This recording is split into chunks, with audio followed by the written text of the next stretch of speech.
This August will be 7 years since the Watts case broke, and it has only brought more questions. A wolf in sheep's clothing refers to someone who pretends to be harmless or kind in order to deceive others, while actually having harmful intentions. It's often used as a warning to be cautious and not to take people at face value. It seems everyone was completely blindsided when Chris was arrested.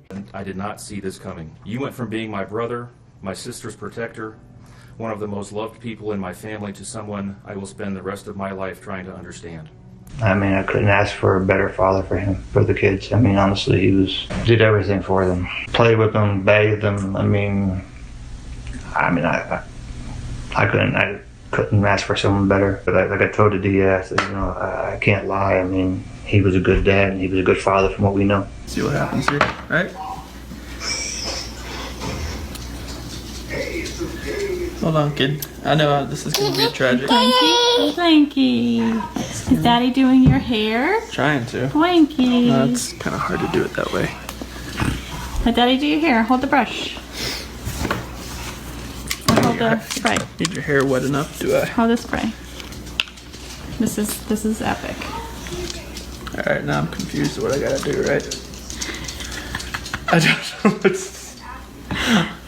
yeah. So, Cece, I might just have to comb over your hair like this and say, hey, let me just slick it back real fast, but it's not parted.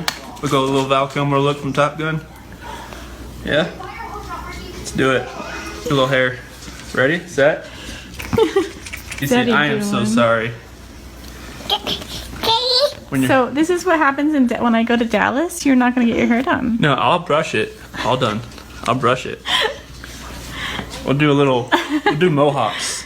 I'll put a little gel in it. I'm sorry. We'll teach Daddy. He was a great father. Husband-wise, same way. Never seen any kind of problems with him. Never hit him that I know of. Because if I would have known that she wouldn't hurt him or having an argument or fighting and she felt unsafe going home with him, I would have been right there with her because, just don't trust nobody. Like I told them, I can't lie about the man. He was a good father and a good husband. I can't come back and say, no, he was this and that. I can't do it. It's not in me to do that because it's all over Facebook that he was not a bad guy. I can't do that to him. I can do it to him now, say he's a bad guy, but I can't say nothing about prior to that. Chris Watts' life nowadays looks much different than it did when he was living in Frederick, Colorado. Allegedly, he's looking for a new wife, and with time, things change. We finally get to see an image of the Mistress, which also surfaced within the last few months. My name is about to be slandered for probably a while. I don't know how long it's going to take to heal, but I would not be surprised if it's going to be hard to go out in public sometimes for a couple of years. Chris Watts has decided he is not to blame for what happened to Shanann and to Bella and to Celeste and his unborn son. The women in his life are to blame. The letters show a man determined to find anyone but himself responsible. He actually addressed his letters to God. He first unloads on his mistress, Nicole Kessinger, writing this: I was misled. I was tempted by a harlot. I was weak, and I allowed myself to be fooled by an evil woman. She led me from the path of righteousness. I know that you will deal with her someday. She will be judged. You know my heart, Lord. I am a man after your heart. I seek your face. I allowed her to sway me. He unloads on other women, too, calling them harlots and Jezebels. And, of course, he blames his pregnant wife for being domineering and self-absorbed, suggesting that she caused her own death. He couches everything that he writes in this spiritual Christianity type of thing. He doesn't take personal responsibility. He was always tempted. He was always weak. Somebody was always pulling him aside, and that somebody was always a woman. So he says in a letter, quote, the lips of an immoral woman may be smooth, but no amount of paint on her face can disguise her evil heart. So what is the story about the search for a wife? Is there anybody who's actually interested? Chris Watts is not a bad-looking person. And, there's always going to be somebody who's interested in him. And so there are women that write to him, and he writes back. He's actually very good at corresponding. It's a lot of spiritual stuff. He'll sometimes talk about himself and be like, I'm misunderstood. I was a good husband and father. Things happened, and I am no longer a good husband and father, but I am still a good man. Studying the case of Chris Watts presents peculiar complications due to the lack of a trial. In true crime, opinions and theories are expressed in an effort to shed light on the truth. I don't want to go back to bed. It's time for bed now. We gotta hurry up and go to sleep because the more sleep we get, the faster we get to North Carolina. Can you say North Carolina? North Carolina. Good job. Say hi, everybody.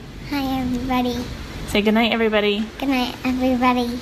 Good night, guys. No, Cece, Chris is laying with her in her bed. Like, we literally, it's 6:30. They go to bed at 6:30, and it just,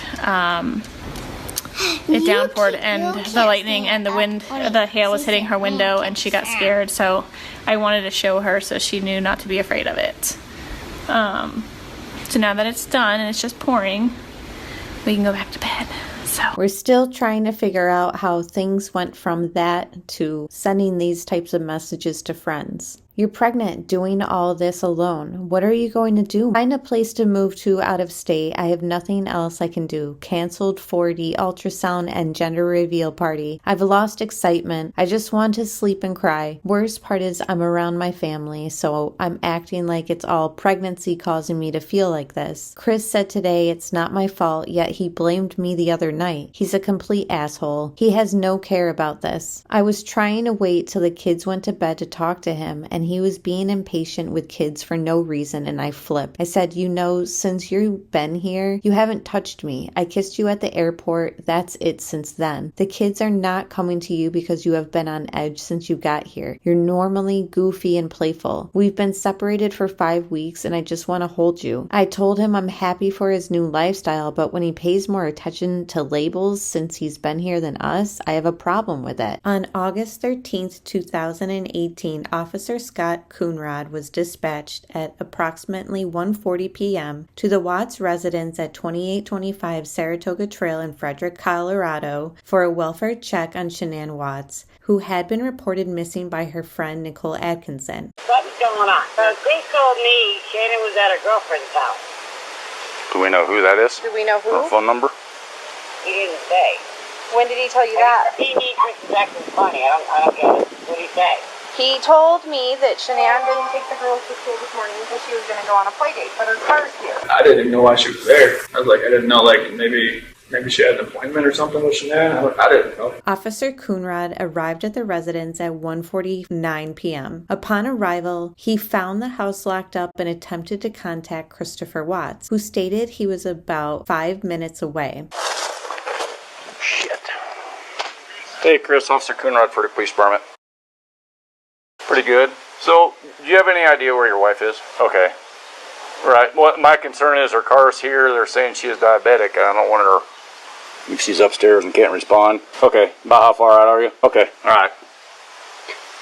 Thanks. Yeah, you'd think they were here. The kids or someone would respond, though. You hear some kind of noise. You say how long you're taking to get here? He said 5 minutes. He's about here. He's told us 45 minutes 2 times in a row, so he's just been giving us false times and everything. We know he's been lying because his stories aren't adding up.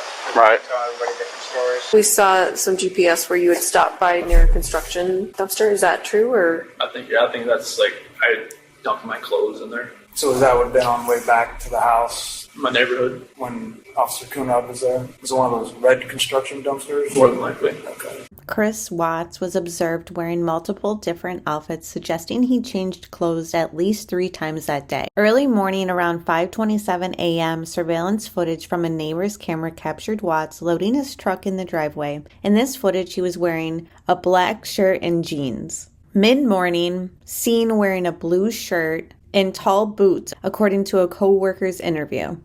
In the afternoon, when Watts returns home and interacted with Officer Coonrod during the welfare check, he was wearing a long-sleeve gray shirt, This indicates another change of clothing. These multiple outfit changes have been interpreted as attempts to remove or conceal evidence related to the crimes. The frequency and timing of the clothing changes suggest a deliberate effort to manage his appearance throughout the day. Did he throw out clothes that got dirty from digging the hole? Did he also throw the kids' toys and blankets out? More on them later. Christopher Watts arrived at the residence at approximately 2:07 p.m. Neighbor has a camera system.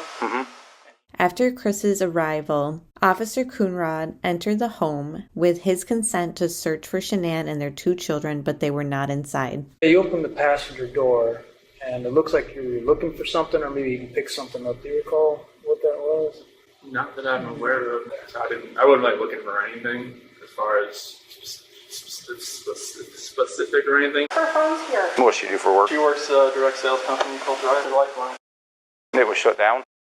Yeah. You know her passcode? It's the baby's due date. You told me that she... You can see here with this little interaction with Nicole Atkinson in front of Officer Coonrod that Chris has been telling numerous stories since the day started. He even told Addie that Shanann left in the middle of the night. You hear him deny it here and do his little awkward laugh. went on a play date with the girls, and then... That's what she told me. Addie said you told her that She went with some friends she went to go to a friend's house with the kids. That's why I knew they weren't at school. Addie said you told her that she left in the middle of the night. Oh no, she didn't leave in the middle of the night, no. Oh no, she didn't leave in the middle of the night, no. She said that she was gonna go to some friend's house or something. She doesn't have keys, she doesn't have any money, but of course you hold on to that hope. But deep down it was like, something is wrong. Chris, I had noticed that he wasn't watching the tape. He was looking down at his phone a lot, he was looking away a lot. He definitely could have been freaking out because his wife was gone and his children were gone. The way he was acting was a little strange. I don't think we'll ever understand why this showed on Nate's television. Pregnant as well. How far along? 14, 15 weeks.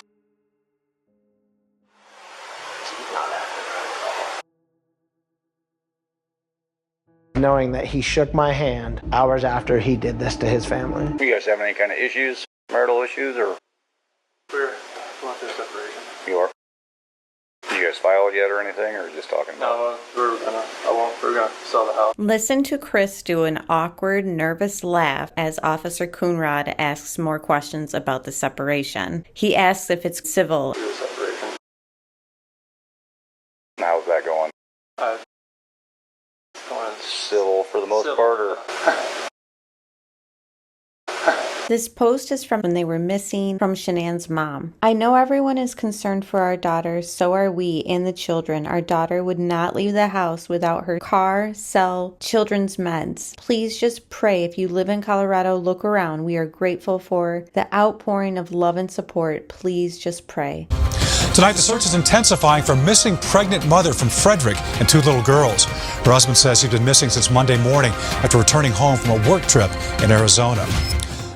And the cop's like, well, we got to do what we got to do. She might have just ran away. I said, no. My daughter's phone is like a magnet. That phone does not leave her side. I don't care where she is. That phone is with her 24/7. That's her business. She runs the Thrive business, and she never leaves the house without her phone. I told the cops, you can say what you got to say, but there's something wrong. I understand what they had to do. They had to go in their steps and do all that. But, when I lived out here for so long, I know everybody's routine here. Well, everybody was in that garage. They would have had to get her from the inside, and they still would have had to go outside, and Nate's camera would have caught them then. There's a lot of questions surrounding the 1242 garage door opening Vivint alert.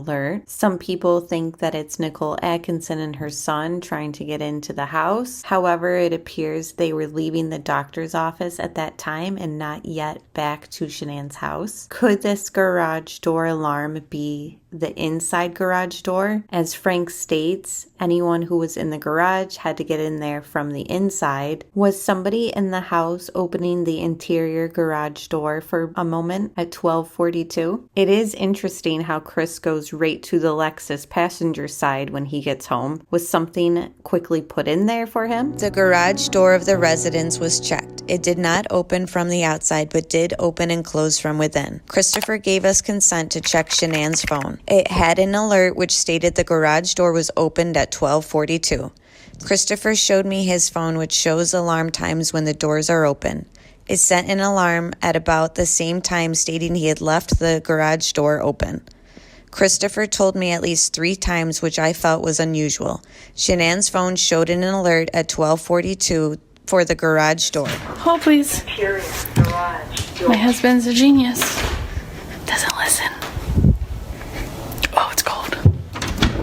Interior garage door.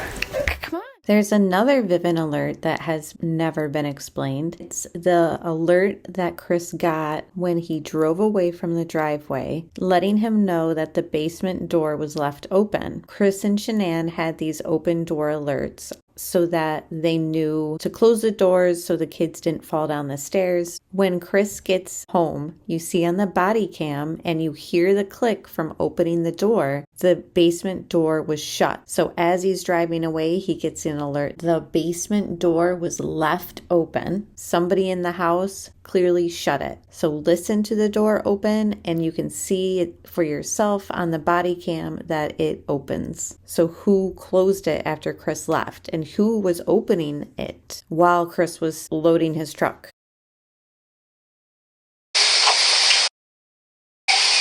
You mind if I look around?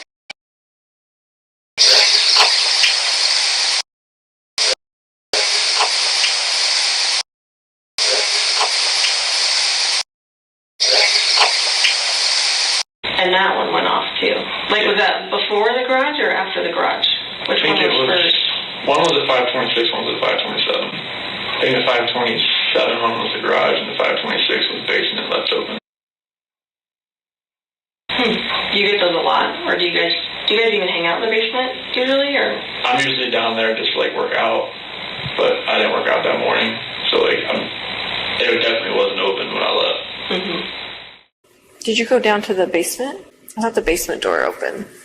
Yeah, the door is open, but yeah. So there was a lot of movement, I think it was around 4:26 or something.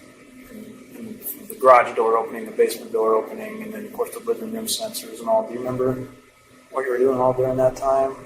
So like the basement, I'm not sure. I mean, the only thing I really have down there is my workout, the bench press. All of these conspiracies and confusion surrounding these Vivint alerts and opening and closing doors could be cleared up if we could see the home security logs. However, the district attorney has sealed them up and has kept them sealed even though it ended in a plea deal.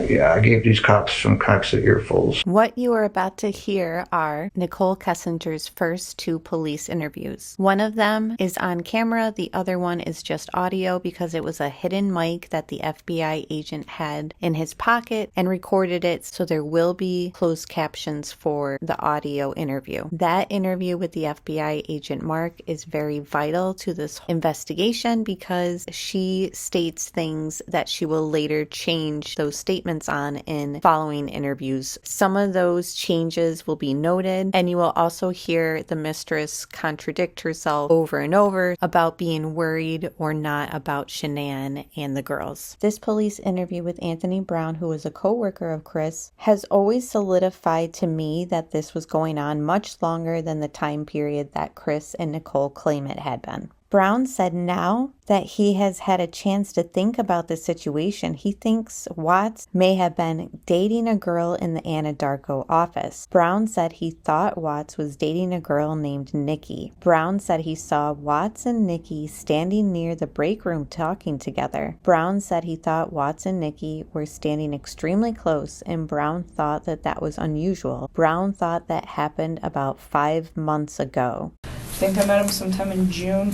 probably early June. It might have been May. On June 29th, Chris says, "I'm still going to see you. It won't be as often as we like, but I will make it happen. You think you're the only one addicted right now? I'm so hooked on you." He also says, "Sleeping without your warm body next to me isn't going to be fun tonight." Let me go back to the park. Where's the park?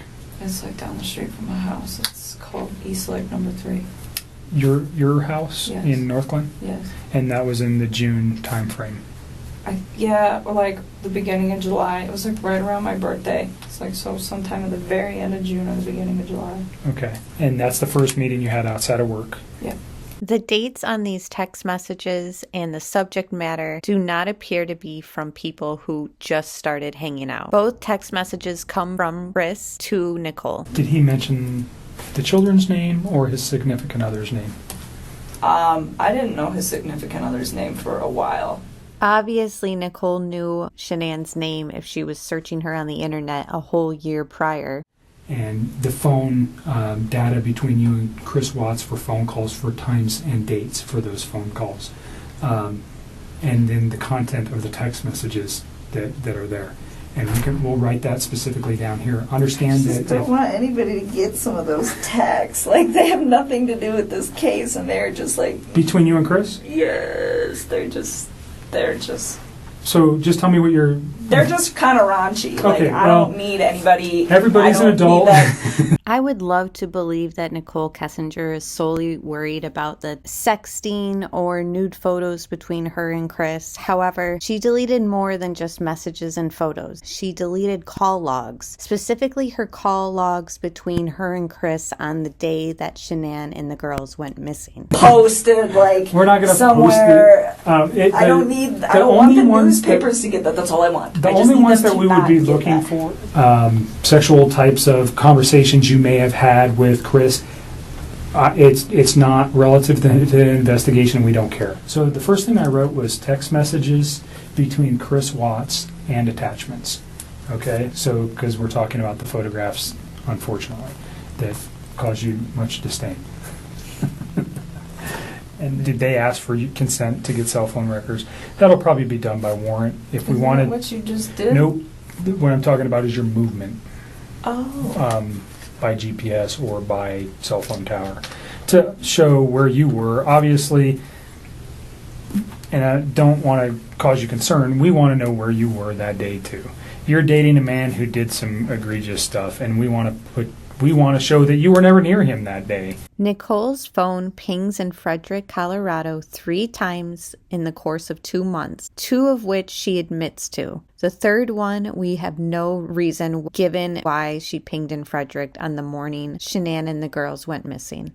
We were, like I said, people lie, phone records don't. It's so sad, and she's pregnant.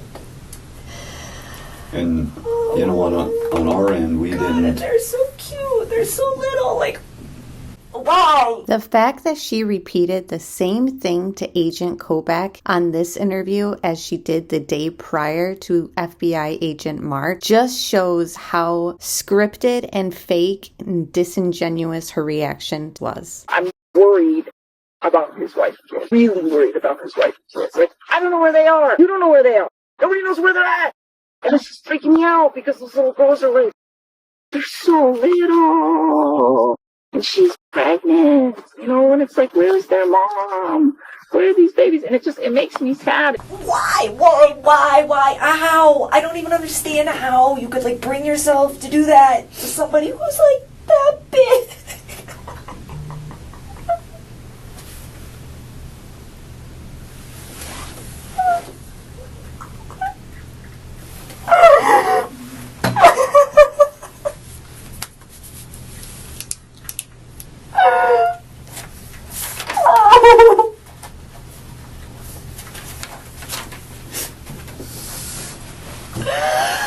Oh, Jesus. Take a minute. Do you want to step out for a minute? No, I just need to chill with my eyes closed for a sec.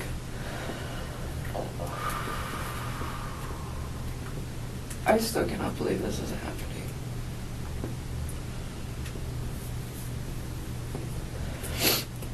Alright, let's keep going, because we're just getting to the meat of this whole situation.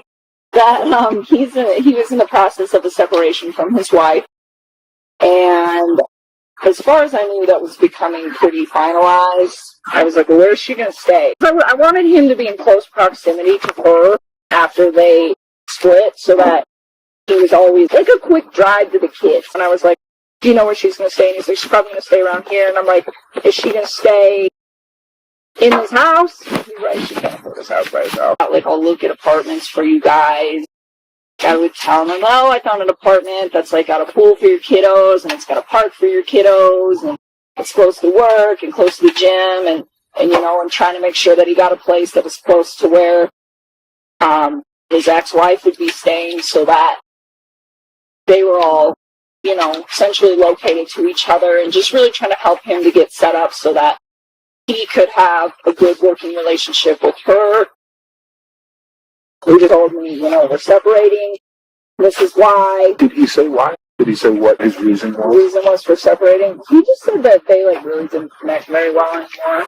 And I don't know. I think financially they had different ideas of how they wanted to live their lives. As far as I know, they didn't even really argue that much in the first place. He just never I fight with my wife all the time. That was never ever brought up. And I know she was a good mom. How does Nicole know that Shanann's a good mom? We stopped by there once on the way to my house, and I was there for maybe 15 minutes. I told Mark yesterday, he asked me if I went over there, and I told him about one time that I went over to that house. I've been to that house twice, but it was very, very brief, and it was not an extended stay. I did not feel comfortable there. I saw a picture of her holding her kid. She's so beautiful. And I remember telling him after that, it was have you ever thought about really trying to fix your marriage with her? And he's like, I don't really want to. And I was just man, you got a beautiful wife.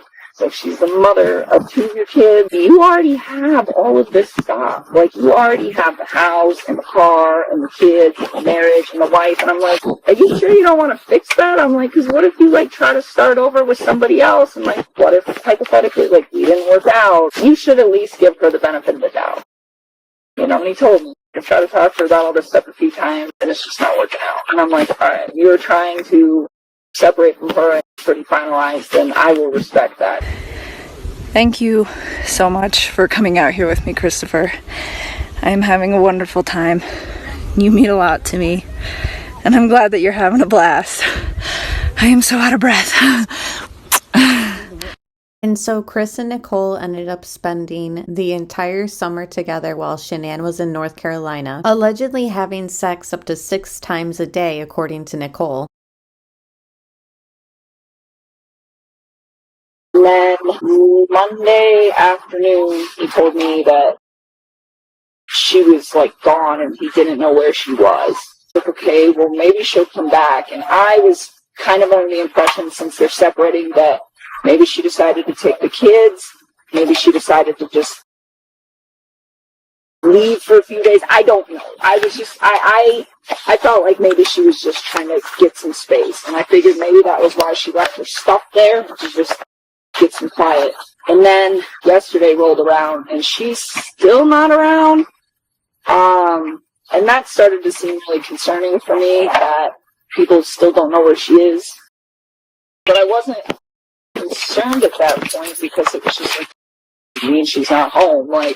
She at the grocery store? It was all right. I didn't realize the seriousness of the situation at that point. But no, she didn't come home that night. I was convinced that she probably just left the day. I really thought, I was you know what? I bet she just needed a break from him and she needs some quiet. She probably took the kids and she'll be back in a day. I thought she just left for a day. That's really what I thought. And then again, yesterday when she just didn't come home, I was oh, maybe this is something really serious. And I knew that they were going through a separation, so the fact that one person is leaving for maybe a day, that doesn't seem out of the ordinary for me, just somebody who wants to leave. The fact that all of her stuff was still there, though, that seems kind of strange. At that point, I was you know what? I hope something did not happen to her and did not happen to her children. And that was when I decided that it's probably a good idea to just come talk to you guys. I think she left. And that's still in the back of my head is a thought where it's maybe she took off.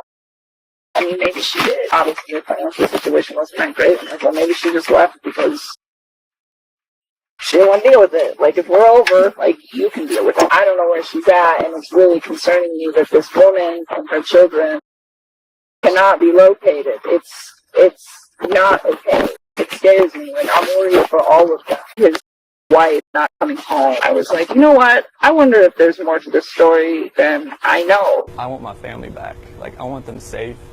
And I want them here. This house is not the same. Someone's not happy with us over here. Going outside. Wait, that's going on. See all that hail? Is it going on our rest? Even there's water. It's melted. It's pouring. But that's just water. Bella's kind of first thunderstorm she actually visualized, right? I like that rain. And I like wanted to thunderstorms. stay out of my room. I pray we don't get a broken window. Last night was traumatic. Last night was... I can't really stay in this house again, like, with nobody here. Mommy? Cece? Okay, honey, I'm coming. Last night, I wanted that knock on the door. I never understood his comment here. He's saying, I wanted that knock on the door. Why would Shanann and the girls knock on their own door? Why would the door be locked? Even if the cops brought the girls back, surely Chris would have gotten a phone call that they had been found first. Not to mention their front door had a keypad. So if they were going to come back, they wouldn't be knocking on it. They would just punch the keypad and come in. I wanted to see this kid just run in, just barrel rush me and just give me a hug and knock me on the ground. But that didn't happen. Just put Cece to bed. She's sleeping, thank goodness. I'm hoping that somebody... And this is the start of when Chris starts mentioning somebody. There will be other mentions of they, forgive them for what they did. We had a shovel and a rake. A lot of different instances where Chris mentions himself and other people or another person. See something or somebody knows something and comes forward. There's no signs of them leaving the house. No. No, like, we have camera there, neighbor has a camera. Everything's checked out. Front door was locked. The garage door was unlocked, but that's normal. But the back sliding door was locked as well. I don't want to... We are with a nervous laugh when he talks about somebody taking her out the back. A lot of people, including myself, believe that that is really how Shanann left the house. You have to remember, no cadaver dog alerted to death in the house, the garage, or his truck. I don't want to put anything out there, like just suspecting, like if something like somebody pulled in the back, and because we have a driveway back there from the new townhomes. Like I was trying to get home as fast as I can. I was blowing through stoplights. I was blowing through everything, just trying to get home as fast as I can because none of this made sense. I'm just hoping right now that she's somewhere safe, and maybe she's there. But right now it's... As Chris talks about Shanann's location, he literally has a look of disgust on his face. He knows where she is. Just like, if she's vanished, like, I want her back so bad. I want those kids back so bad. My name is Tammy Lee, and I currently work in the Denver Major Crimes Unit. My why CBI basically goes back to CBI always being a dream for me. This one does not make sense to me.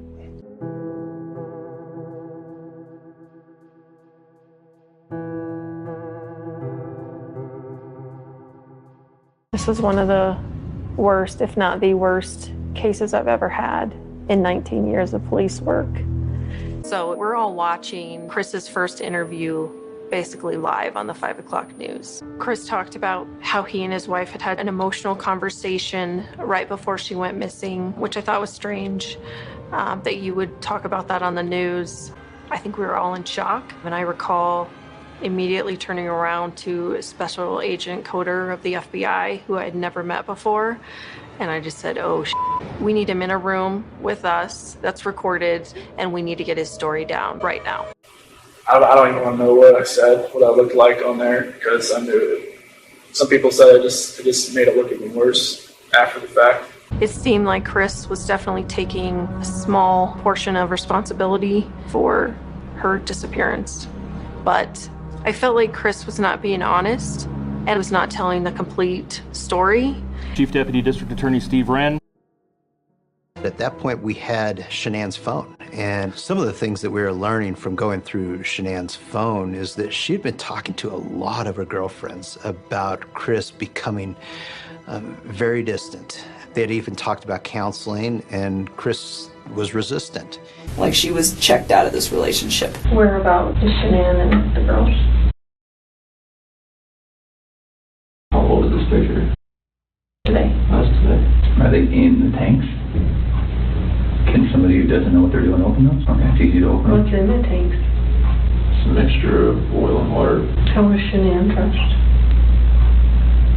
Shirt and underwear. Do you remember what color her shirt was or her underwear? I think her shirt was either black or gray. Underwear was probably blue. Chris does label Shanann, Bella, and Cece accurately according to what we know about the crime scene. However, there were many things that Chris described that didn't match what was actually out at the crime scene, including what Shanann was wearing. He describes her top as being the clothing that she arrived home in when she was found in a lavender t-shirt. Also, the children's toys and blankets he described as being underneath the fitted sheet. Tammy asks if they'll be found in the tanks with the girls, and he says probably not because they were with the sheet. So their blankets and toys aren't going to be in there as well? Not because it was right here with that sheet. According to a CBI supplemental report in the discovery, there were 2 black lawn and leaf garbage bags with red drawstrings in the brush near the sheet that appeared to have been left there recently. We know that it rained in between the time they were put there and the time that they were recovered, so does recently mean before or after the rain? It also states, Chris stated he left some of the girls' clothing and some toys wrapped in the sheet that we had located. Detective DeWitt again deployed the drone to search the well site for these items before the sun set and it became dark. A thorough search of the area was conducted, but no items were located. Hey Bella, how many babies do I have in my belly? 5. Whoa. Whoa, whoa, whoa, whoa, whoa, whoa. That's a lot of babies. You better grow up really quickly, because I need help. It's already tough. It's already tough. You didn't kiss the baby? No. Do you kiss the baby in the morning and at night? Before bed? I'm kissing it right now. You're so funny. Well, I'm going to kiss it in your bed. My bed. And your bed. When I tuck you in? Yeah. Okay. I'll sleep in your bed. Oh, I know. He said that she woke up and those two kind of just like got in a disagreement, and I don't know what all was said, but he was like, she was being pretty mean. And then he said, she told me that she's pregnant, and she told me that the kid is not mine. That is what he told me. I was pretty taken back by that. I just felt kind of like disappointed with him. Not with the situation. I guess she's pregnant. That's a beautiful thing. This text message between Shanann and her friend further confirms that the pregnancy with Nico was completely planned by both Chris and Shanann. She says, I said, you sat here in this living room and said you think it would be a great thing to have another baby. We talked it out a lot beforehand and we agreed to do this. You were so excited and happy. So she's pregnant, the kid's not mine. And that she's... Like he's playing it. He didn't know she was pregnant until that morning. Yep. And that she had an affair with somebody else. Yes, and this is before I knew she was 15 weeks pregnant. Okay. Like all the stuff on Monday that I read from my recollection, because I didn't find out she was pregnant until Tuesday. So anything that got posted on Monday did not emphasize the fact that she like had a baby on board. And I asked him about it yesterday, and he's like, it's not mine, it's not mine. And he just kept telling me it wasn't his. And he's like, you mad? I was like, no, I'm not mad at all. I just am like really surprised. And I was just like, please tell me the truth. Like, don't lie to me. I didn't know. Like, I asked him to tell me the truth, and he kept denying it a few times, and I was just like, Chris, I know this child is yours, and I'm like, well, because he kept saying, he was just like, I don't want to ruin anything we have, this and this, and I'm like, Chris, like, you need to not worry about me right now. Like, what you need to worry about is your family. I'm like, all 4 of them. And I kept saying that, like, all 4 of them. I'm just like, I know that's your child. I'm like, and that's okay. I'm like, you need to put all of your energy right now into focusing on owning them and not anywhere else, you know? And then he finally came clean, and he was like, yeah, it's mine.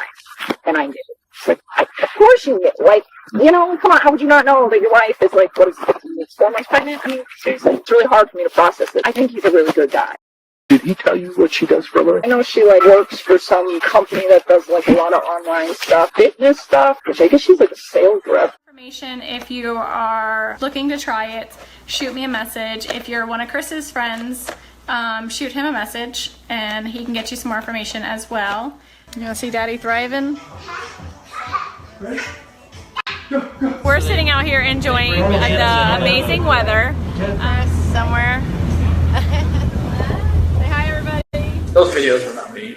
I did it just to support her. I mean, I'm sure finding out that the child that your wife is carrying is yours is probably painful. Is there a possibility that she was seeing somebody? I mean, maybe she's at home all day, right? It would probably be pretty easy for her to have an affair. I don't know. He never said spending too much time with so-and-so. No, not at all. I don't even think he would notice. I mean, like, realistically, it's like no one else knew about us, and she's home all day, so that frees up, like, that much more time. The babies, man, the babies, that woman, like, that whole situation, like, that is, I'm here because of those three, and her unborn, but I'm here for those three. You know, I told him numerous times yesterday that I was scared. I told him that I was scared not because of, like, for, like, my own safety, but I told him, like, I'm scared because I don't know where she's at. I'm scared because, I'm scared for them. And, I mean, I want to believe that maybe Shanann did it and you felt compelled to fix this so Shanann didn't look bad. That's what I want to believe. But I don't know, you're not telling me that, so it makes me think the worst. Like, did you do that to all three of them? I did not do anything to these kids. Not do anything. What did Shanann do to them? Tell us, Chris. Chicks are crazy.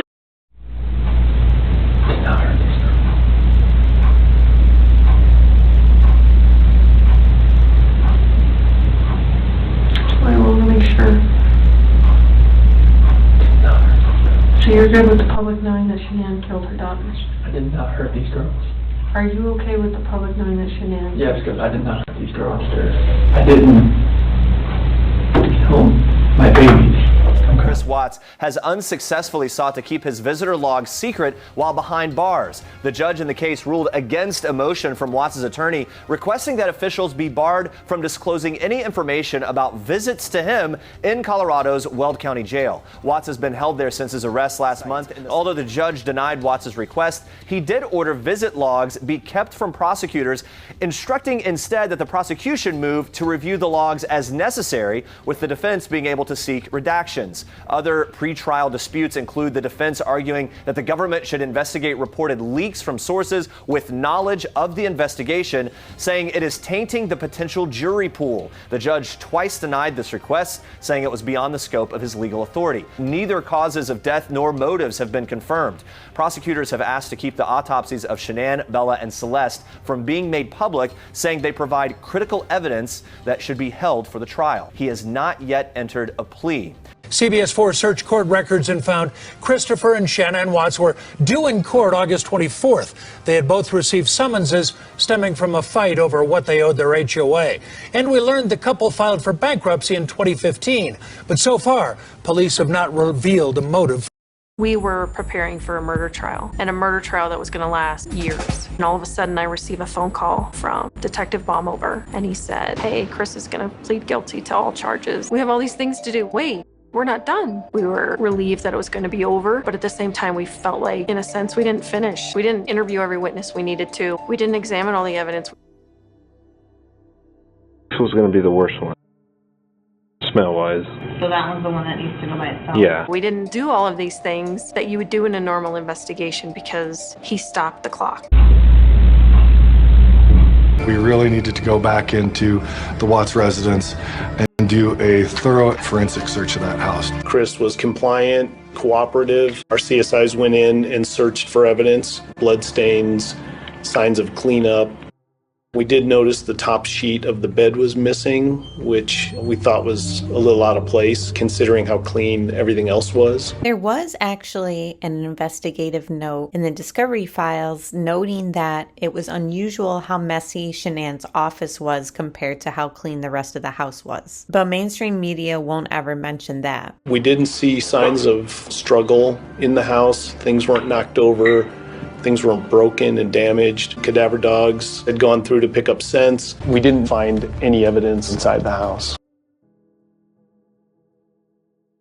They had nothing. I don't think he will give an honest assessment of why he did what he did, how he did what he did. I intentionally called upon him to see if he would answer those questions in the courtroom this morning. Both his mother and through their attorney, his father, said that they hope that he will be honest and come clean someday and give us an account of what happened, because I think, like I said this morning, those are the questions that will always haunt anyone who was involved in the investigation, and I don't think that there is ever going to be a satisfactory answer for anyone. The original plea deal isn't the one you guys reached today, correct? And can you elaborate on what that would have been? To be clear, there was only ever one plea deal, and that's the one that his attorneys brought to us. So what's going to happen when their cause of death comes back to you, or the girl's not going to? Okay. You sure? I'm 100% positive it's not going to come back to me.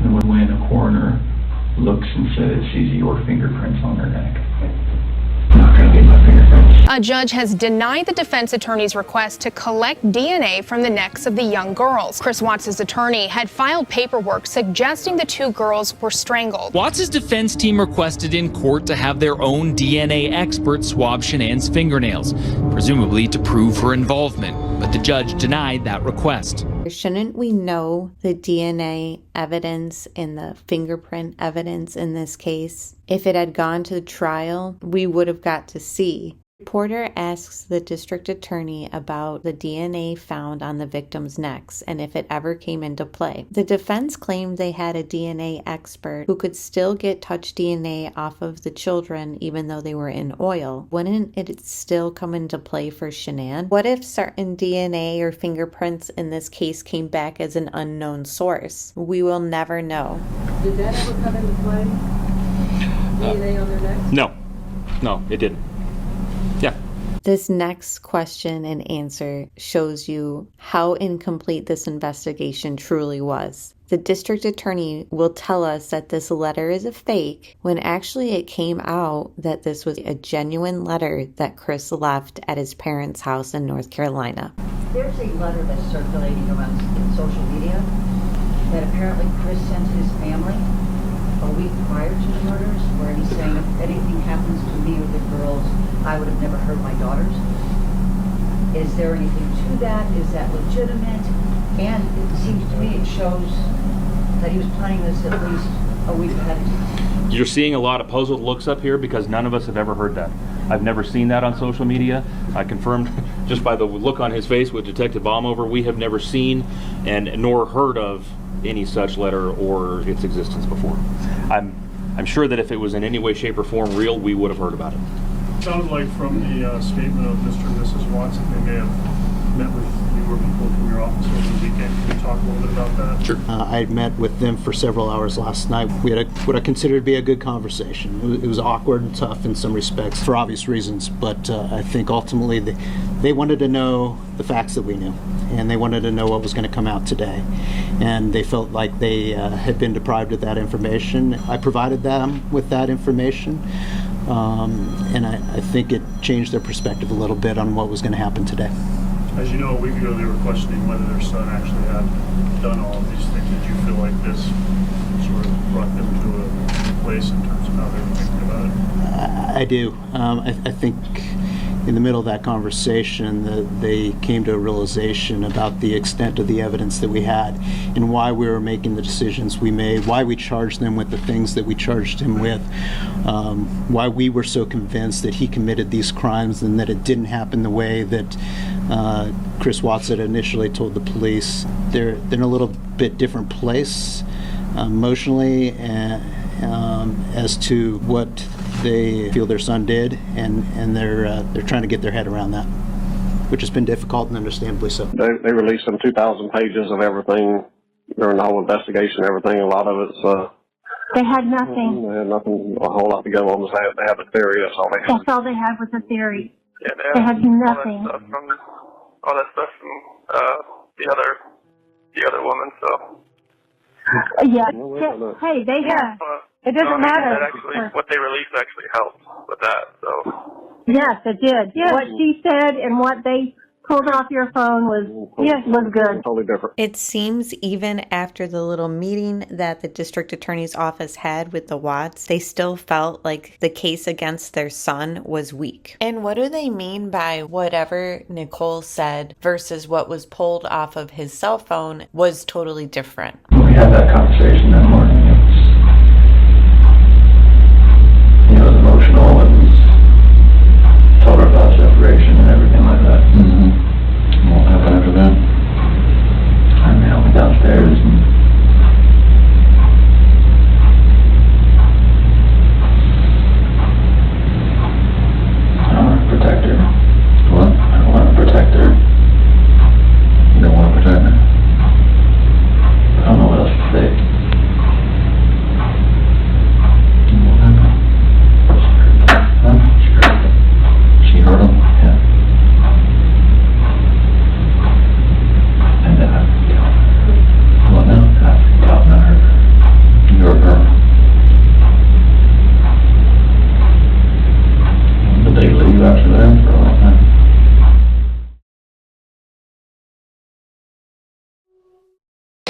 this makes sense. Nothing like why she would be there. Any of this makes sense.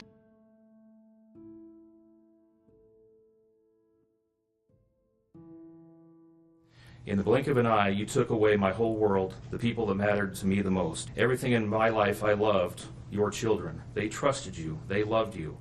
My blood is boiling as I write these last words because they are the last you will ever hear from me. I can't even think of the right words to describe the betrayal and the hate I feel. Did you really think that this was your best option, to throw away your family like they were garbage?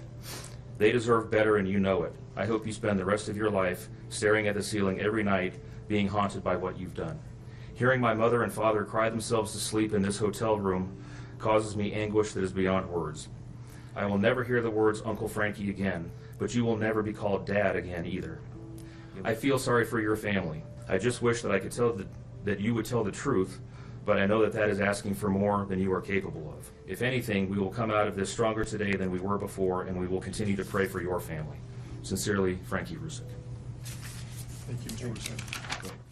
Now that I look at things and see what happened, why he may have done something like this, maybe he just got tired of hearing his kids cry for mommy all the time and not him. Maybe he had a little bit of a resentment in him. I don't know. But did the resentment towards Shanann come from the children wanting Shanann more than Chris, like Frank speculates? Or did the resentment come from his parents not ever supporting their relationship and not coming to his wedding? Chris's mom really never got along with Shannon. How are you watching and you're sitting right here? I'm right here. Weirdo. They didn't come to her wedding. Their engagement party, they didn't come to nothing to theirs. Yeah, my parents never, I don't know, my mom was always kind of hesitant. My mom and my sister just never really liked Shanann. So, do you guys like my new hat? So anyway. We support you 100%. We know what she was like. Okay? We just love you. And they can record all they want. Chris's father was very close with the kids from what I can see all the time. His dad was, from what I saw, his dad was very close to the girls. The mom was more of a distance person. He had a sister. From what people tell me, she was at the house the day that all this happened. I don't know about that. Where did the rumors come from that Jamie, Chris's sister, was at the Watts house the day all this went down? But Chris and his parents they're different than I'll say from us. I mean, it seems as though we have heart and feelings, and sometimes you see them and then some stuff didn't bother them. Now that could be just the way they're brought up. I have, people brought up all different ways. After sentencing, Chris was relocated to a prison in Wisconsin. Only a few months later did CBI agent Tammy Lee, FBI agent Graham Coder, and Detective Baumhofer come and talk to Chris, where he tells us his second confession, which is totally different from the first one. It's different. How are you doing? Okay, how about you guys? Good. I don't know if you remember, but one of the last things you told me was, "Hey, Graham, I'm sorry that I started lying to you." And that stuck with me for the last couple months. It's been ringing in my head, right? I've never, ever worked a case like this where someone told me that, ever. And it sticks with me that to this day, there's not one person that's told me, "I saw it coming. I knew Chris was like that. I knew it." Not one person. So it's just, it's interesting to me, right? Not one. Like, I wanted my parents to be involved since, like the whole wedding thing, and then up to that, it was like, my mom and my sister were always like, combating with Shanann combating with them. My dad was always cool. When we were at the beach in August, like my dad was supposed to take the whole week off just so we could see the kids and see me, and like we have a cookout at my sister's house or something. And then, but we just pretty much spent 5 days at the beach. And Shanann booked it, so I don't want to say punishment for them not to see the kids, but I wanted them to see it, see them. I wish I could have fixed all that. And I even when I was at the beach, I told Shanann that what was going on was more of I feel cause my dad's my hero. I feel like I've lost something in my life. I haven't been talked to him for 3 weeks. I haven't been to see the kids for 3 weeks, on FaceTime or anything. And I wanted them to be able to have that relationship. My parents still think, I told them I pled guilty for a reason. Watts says she believes her son's plea deal was coerced and he should withdraw his guilty plea. I love my son no matter what. no matter what. And I want to fight for him, and I don't want him to go down for something that he didn't do. The medical examiner and the district attorney both claim that Bella fought for her life. I'll still never understand why there was nothing on Chris's body. Had him photographed from head to toe that night, and nothing was observed that would be consistent with injuries to him as a result of a struggle. My daughter is like my wife. I'd be arrested and he'd be arrested before she left that house. So, I mean, that's just the way they are. They're Italian. My daughter, even though she was 15 months pregnant, is a fighter. She has legs on her to throw you across this room. And if he did do something, he did this, I still say he did this while she was sleeping, because he would not look the way he looks right now if she was up. She would have wailed him. I mean, she would not have just not given him a fight. Mm-mm. I wish I could ask you more. Maybe one day? Maybe one day, just not now. No. No. But this is what you want? Yeah, this is my decision. This is what I'm gonna do. Now, this nightmare has to be over for everybody. No. You have to remember, we're strong. I know. This is my decision, though. But don't ever confess to something you didn't do. I know, but this is my decision, though. This is all me, okay? I was not pressured into anything. This is my decision. I don't know if it was just because of separating me and my family, pretty much. Because, I mean, it happened at the wedding. Like, that's the reason they didn't come to the wedding. I mean, I blew up at my family to a point where I said some horrible things to them back in 2012 that I pretty much told my family that, I don't need them anymore. Because I said, I cussed my mom out. I did all this kind of stuff. I never thought, and I don't know if it was just like Shan coaching me on to do it, or if it was just like rage that was like I'd never seen before. And then I don't know if it was just everything that happened in July with I can't see my kids, and I'm not sure if they're ever going to go see them again. I don't know. And it was just like, I don't know if that had something to do with it, that something inside of me just triggered it, and then just like all that pent up from the wedding and everything, just like, it's like a long fuse that finally just went to its end. My mom and Shanann, just like from when I proposed to her, it was at the beach, and from then on, it was just like she always went up to Shanann and was like, I didn't need a ring like that when I was your age. I didn't need all these fancy things when I was your age. And just kind of kept boiling over and just we never agreed on anything. It was just like, we didn't really need their help to do anything. We just we'll just pay for it ourselves and all that kind of stuff. And, it was just back and forth. And I think maybe my mom just never thought she was good enough. She always thought she was hiding something from me. She always thought Shanann was hiding something? Like what? I don't know, stuff from her past. My mom and pretty much my sister just didn't like her. Oh. They just thought, that Shanann had taken me away from them and moved me out to Colorado. I moved out there April 2012 and we got married in November 2012 in North Carolina. So they always thought I was just taken, that she took me away out there. Your sister was supposed to send invitations. Yeah, there's something to do with that, and then my sister wanted, her kids. My sister wanted her kids as like the ring bearer and like something else, ring bearer and flower girl. And then Shanann she told her no, either Shanann told her no or Jamie backed out because of something else, and then it just all blew up. But your parents and your sister did not go. Ronnie wasn't there either? No. Nobody was there. It was, my grandma was there, and then the the dance when like, you know, the groom dances with his mom, like I was dancing with Mark's mom and my grandmother. It was a great day. I mean, everybody was really happy. I mean, it always just rang in the back of my head. They were never there, and every time they look at pictures, it's just like, oh, where's not there? Why were you so mad at Shanann? Was part of it just this whole family strife? That's the only thing I can think of right now, because I mean, there's no other reason really to be mad at her.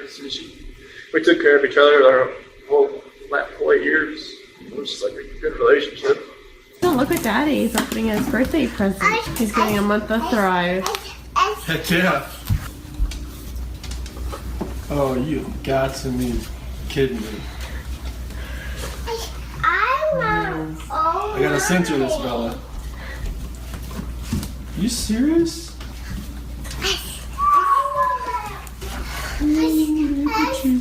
The kids are thrilled with your birthday present. Oh, yeah, definitely wearing this. Are you serious? Serious. Hell yeah! Oh my goodness! Cece got her ice. June 17th. Oh my goodness, I gotta take that day off and the day after off. Hell yeah! What made you plead guilty? I didn't want anybody else I didn't want them to go through this for 2 or 4 years. I didn't want my attorneys to lie for me for 2 to 4 years. Like, they would have done anything I told them to. I don't see how they can do that. Like, you know, that's what attorneys do. You know, like, they take their defendant and they say, hey, like, what happened? Okay, we'll go with that story. Like, I told them everything I just told you guys. If they ever offered a plea deal, would you ever want to, like, just plead guilty to them? Like, yeah, I mean, if we can end this, let's end it. Like, I was, like, in September, I told them that.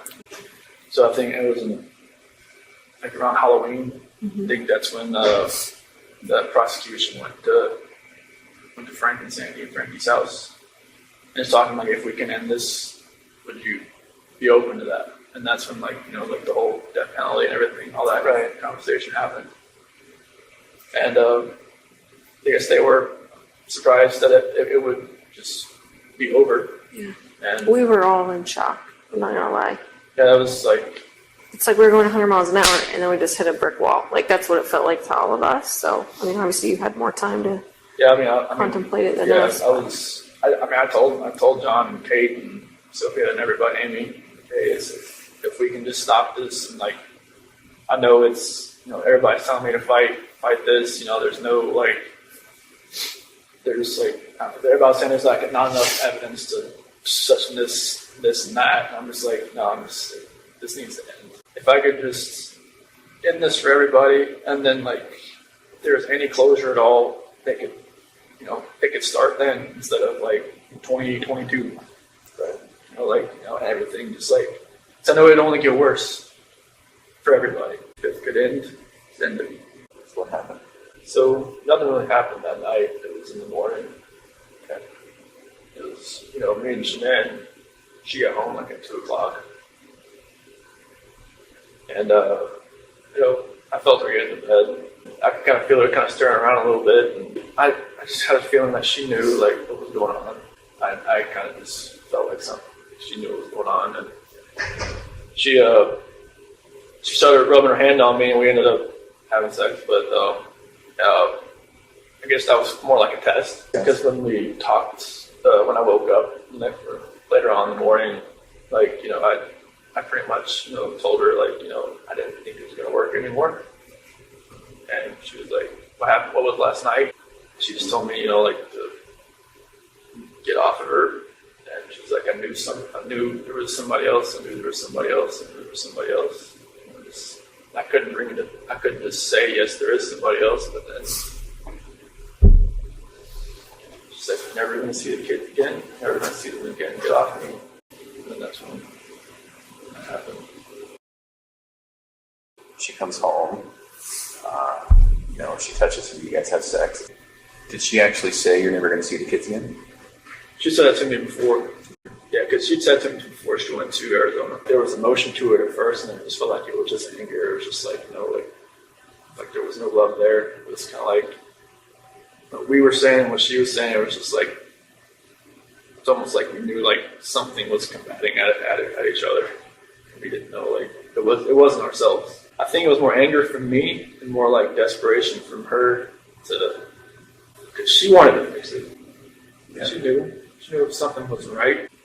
It's like everything that happened that morning, I don't know, like, I try to go back in my head, I'm just like, I didn't want to do this, but I did it. It just felt like it was, I don't even want to say it felt like I had to, it just felt like there was already something in my mind that was implanted that I was going to do it, and I woke up that morning and it was going to happen, and I had no control of it. I don't even want to know what she saw when she looked back at me, honestly. Did you look at her? What was she doing? She wasn't fighting. Why do you think she wasn't fighting? I don't know, maybe she was praying, maybe she was just...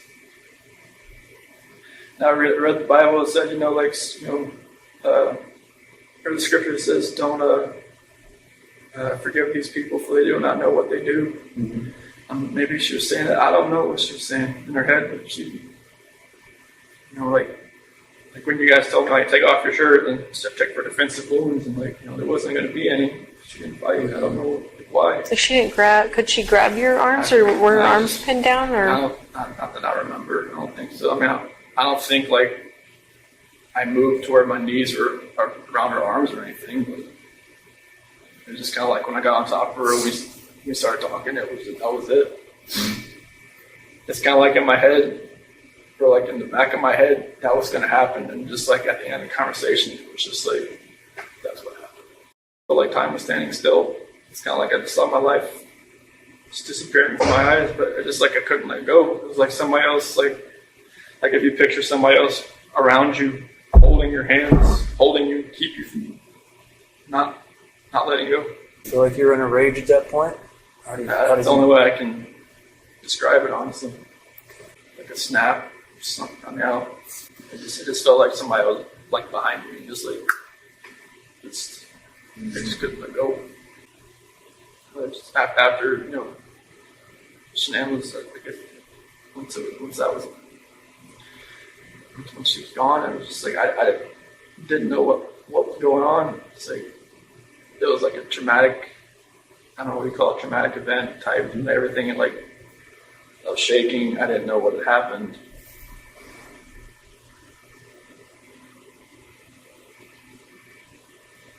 I didn't know what to do. I didn't know what I had done. I still wasn't in that right state of mind. I don't think like I was in control of what I could think or what I could do at that point in time. Like most people say, like, why don't you just call 911? Why? It's like, unless you're in that situation, you don't know what you would have done. Mm-hmm. It's easy to play Monday morning quarterback. Mm-hmm. I agree with that.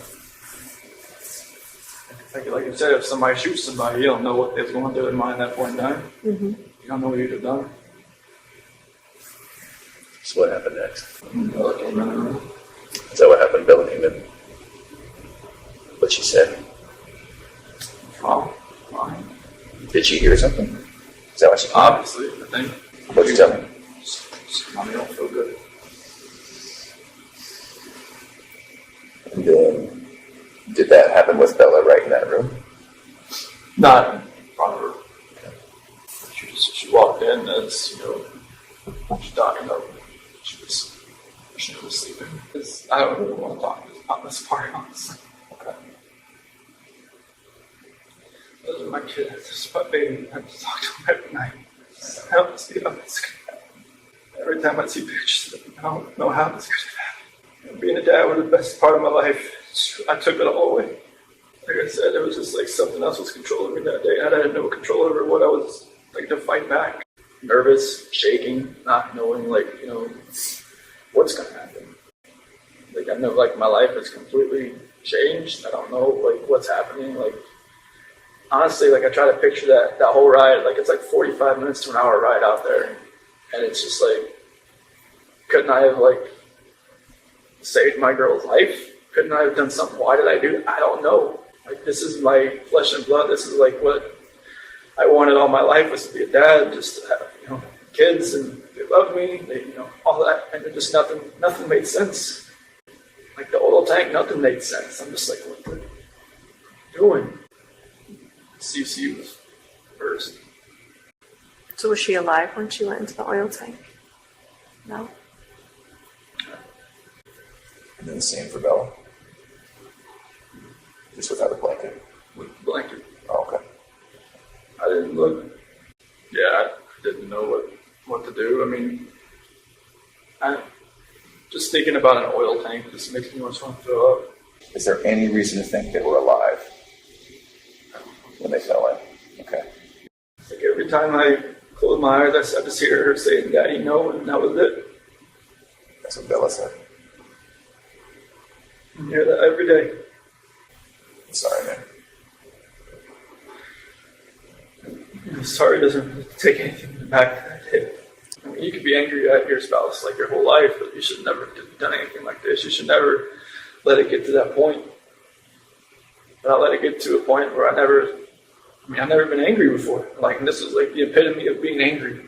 The epitome of like showing a rage. The epitome of like losing your mind. Like, I look outside every day. I'm like, what could we be doing right now? So, are you 100% sure the girls were still around and alive when you drove out? Okay. So that's completely accurate. There's nothing else about that. They got in the truck. Okay. Honestly, it was just happening so fast. I had no time to really have a thought that was my own. Like, I knew there was somebody else. I didn't come out and just say, that there is somebody else, but she obviously already knew. I just denied it, but I mean, at that point, put my lunchbox and stuff in the truck, and then grab the kids and then put them in the sheet and that. Okay. Both alive at that point. Okay. Is there any reason you would feel uncomfortable to tell me that they were not alive at that point? They were. Okay. Wasn't it a video or anything? It's hard to see. They were like. What the video shows is Chris making several trips from the garage out to the driver's side of the vehicle, which is on the other side of the car from the angle that the camera is placed. So you can't see what, if anything, he's putting in the car per se. And this is why I think Chris was so nervous in Nate's living room. I think that he knew that he brought the kids alive in the truck and that their shadow or them walking to the truck could be seen on video. So that's why he was all nervous. And even with that timeline of events, a court charging document indicates that the girls may have been killed one day before their mom was killed. I know I talked to him Sunday night. I could swear I talked to him Sunday night because Bella was eating cold pizza. She wanted cold pizza. I didn't see Celeste. I heard her. I didn't see Celeste, but I heard her. And that's what she said. "Oh, Mommy's coming home." And he said, "Yeah, no, Mommy's coming home tonight. So tomorrow morning you wake up, Mommy will be here." So. And so once she's buried, then That's when people start showing up, I believe.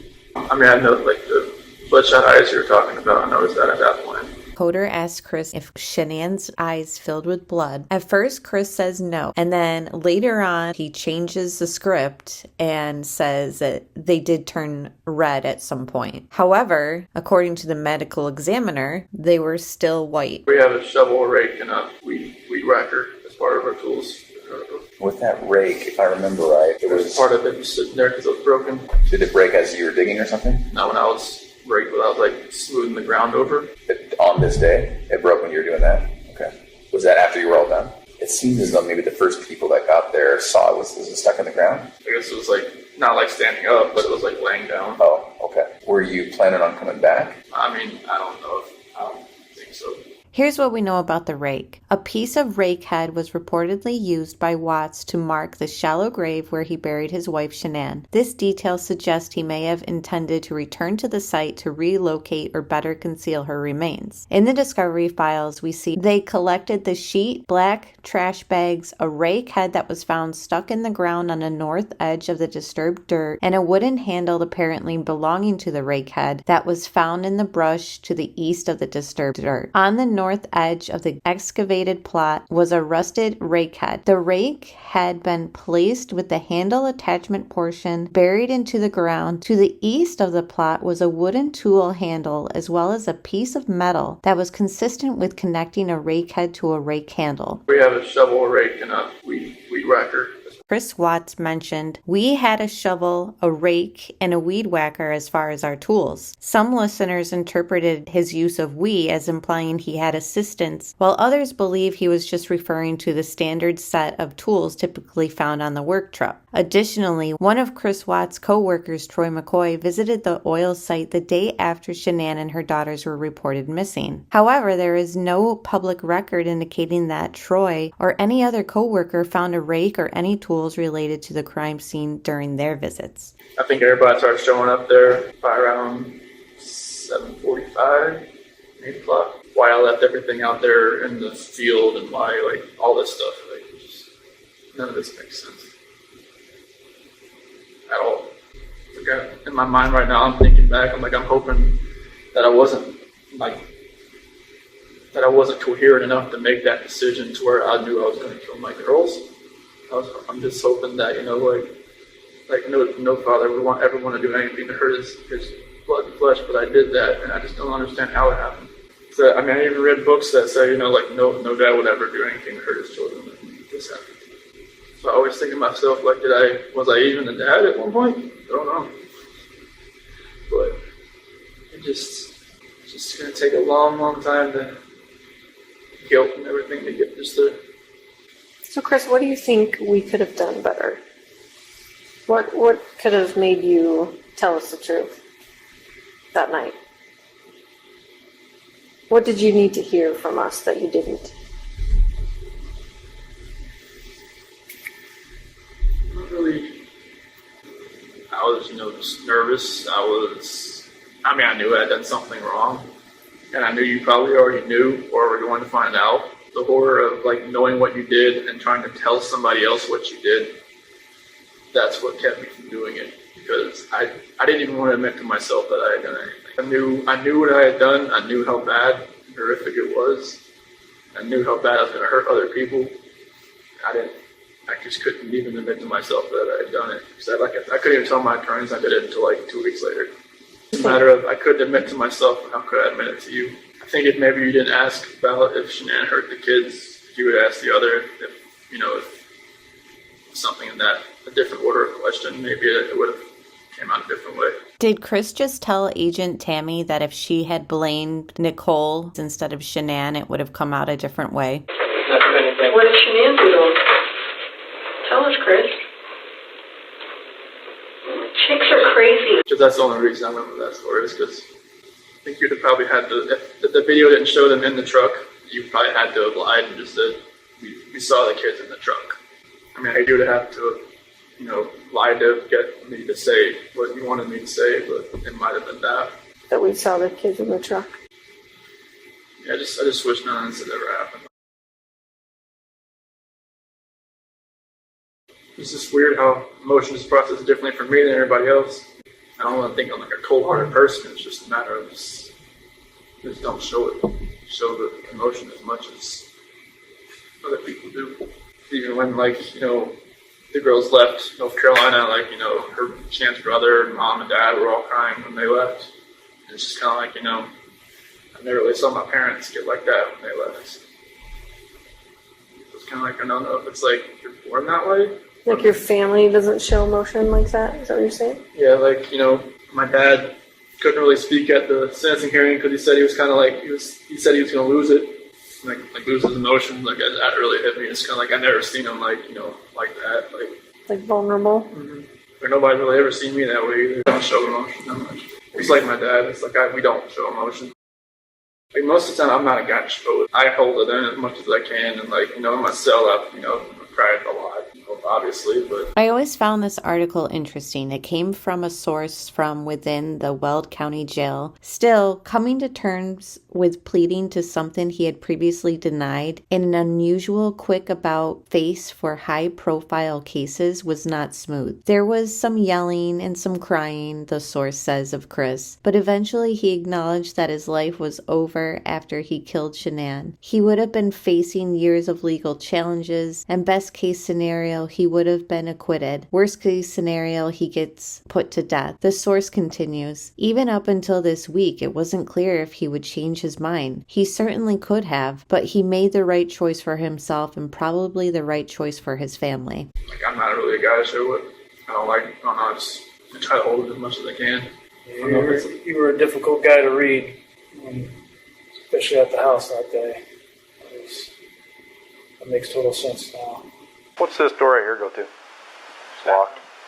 Do you have a key for it? Yeah, they wake up and they'll just go right here and just play in the bathtub. Yeah. Well, that's private. So you normally keep it locked? Yeah, because they would go in there, they'd be in the soap. Like last time we had Vaseline everywhere. So that was not fun. I don't blame you. So does she normally make the beds, the kids' beds? No. No? Okay. This all looks normal to you. Does it look like this maybe in a rush or? This is about normal. Like when the kids go get up first. Get up. Yeah, and they'll just kind of like go around. Sure. Just go get her.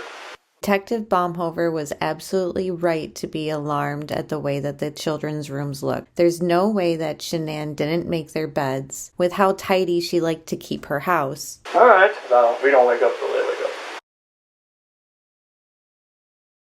up. Okay. I knew it was like, just because I was like in shock or just like disbelief or just like, some people said I looked like I was a heartless, no soul person, soulless person. Mm-hmm. When they did like the TV interviews or something, and I'm just like, I'm just glad I never saw it. I don't even want to know what I looked like, what I sounded like.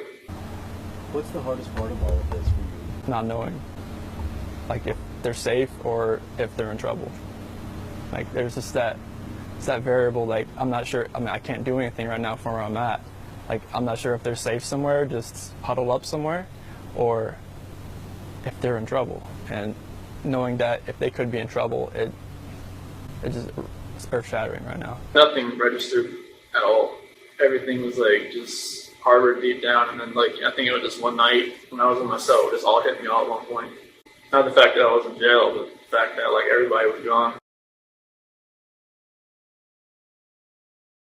Chris, we love you so much, and we will never, ever, ever abandon you. Do you hear me?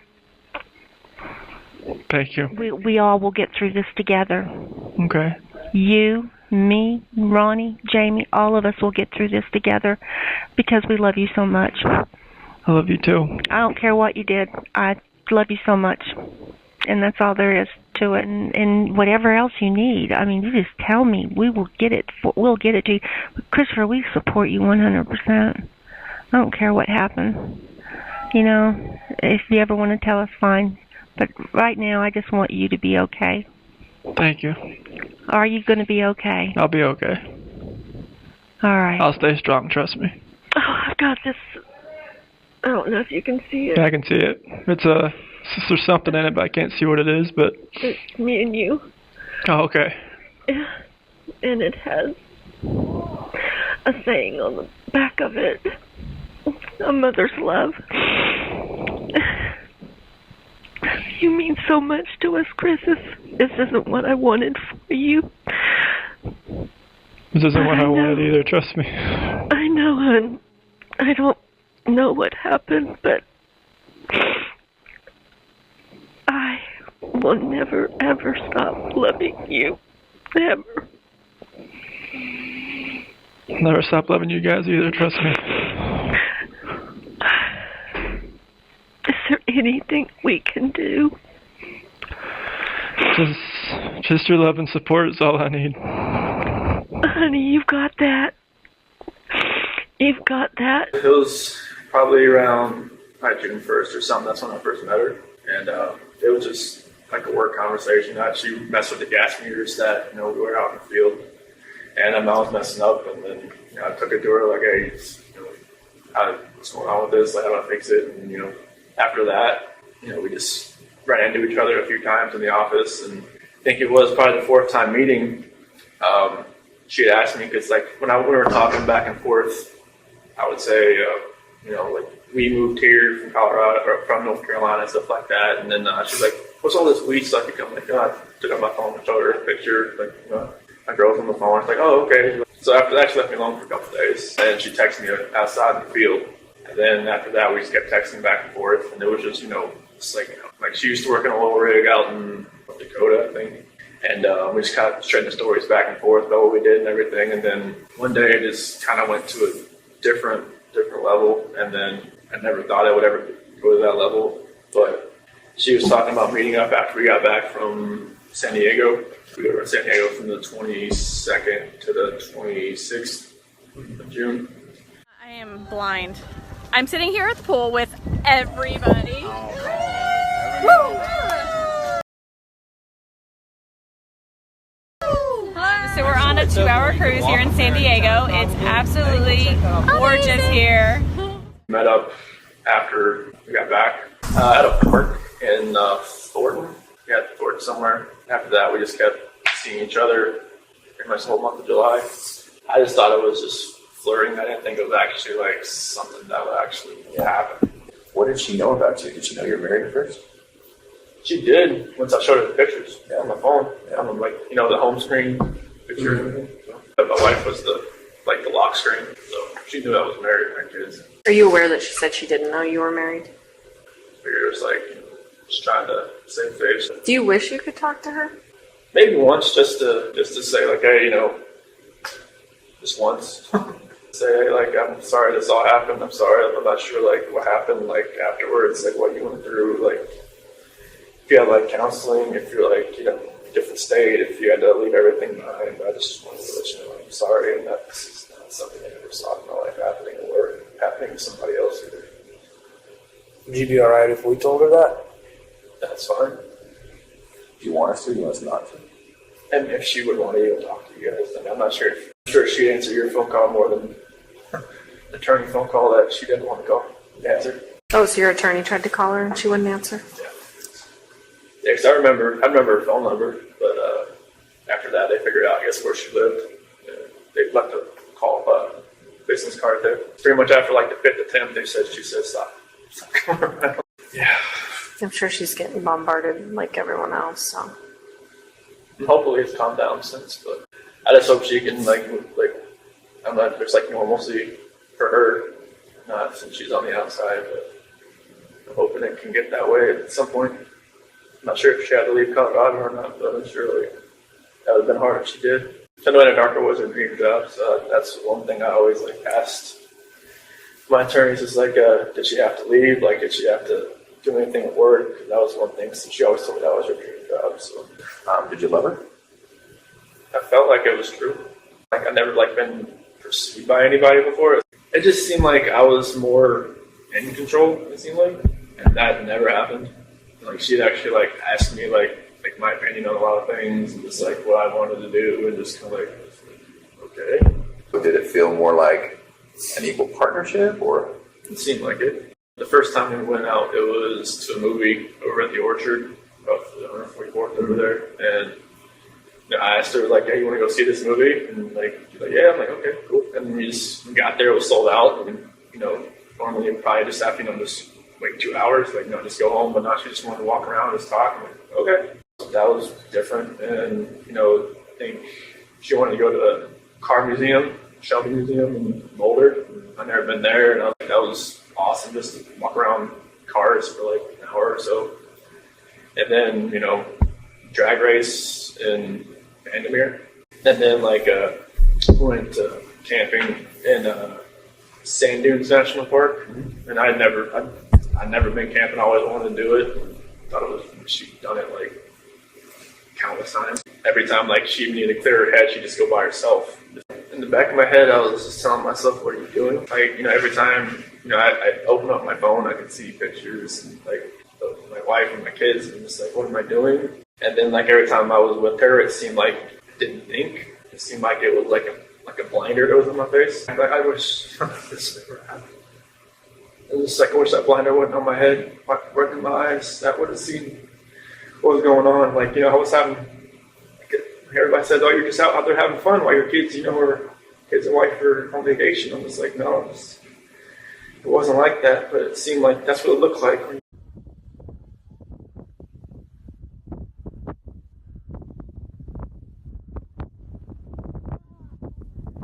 There you go, baby.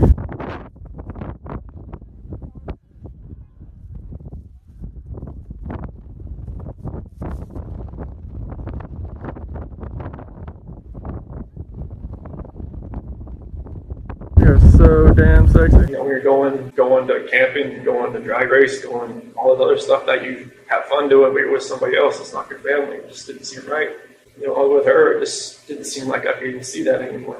I was there at her house pretty much every night. So it was like I didn't have that time at home just to really think about anything. Because literally I was only at home from like when I got home from work. I worked out, I ate dinner, and then I went over to her house. Like I never slept in my house like the whole month of July. This all happened so quickly, didn't it? It was insane quickly. She even told me like she would never have somebody over at her house like more than like once or twice a week, but she felt like she wanted me over there. She said she felt comfortable over there. So it's just like that's what was different. Like she wanted me over there. I just wish that all that would just go away. I just wish I almost like I know it's hard. I know it's wrong to say I wish I'd never met somebody, but I wish I'd maybe met her at work and then just kept it that way. I think if we had a time machine, I don't think this would happen again. Yeah, I didn't take control of the situation. It was like the situation controlled me. It was like a roller coaster ride that I just kept punching the ticket on and just never let me get up. My friend Jeremy Lindstrom, he was like, hey, you said we're going to a Rocky game. You want to go to me with the Bronco game and watch the Arizona Cardinals? Like, in my mind, it was like, go. Just say, hey, I can't find a babysitter. Bye. Nikki. Yeah. And maybe that would have been like, like a light switch in my head goes off, light switch in her head goes off, maybe it just like goes different directions. That was kind of like my last like opportunity to kind of get out, it seems like. So, I wish I would have said, yeah, let's go. Yeah. And I think that would have just put me on a different trajectory. So like when I was with Nikki, it was, different. Like I wasn't even like in the realm of I'm a dad, I'm a husband type thing. Oh. And then like I was saying, when I'm never at home, like sleeping in my own bed, and like I have no like concept of that anymore. Interesting. So in your mind and heart, you could have moved on. Like it kind of felt like if I wasn't at home, like I didn't think about it almost, because like if I wasn't sleeping on my own, like I think there was at one point like Nikki had gone to the mountains with her friends for like a few days, like into June, first part of July, and then like that part, obviously I was at home, but like from that whole month of July on, it was like I was never at home. Like I never had all those reminders around me. I never had, like every time my wife would call me, I would be at Nikki's house. And I would like, walk outside and talk to her, like when I was next to the car or something like that. I would never be at home looking like, just have all these pictures around me, just being in the same bed, seeing my kids in bed, seeing everything that, that we built for the last 6 years.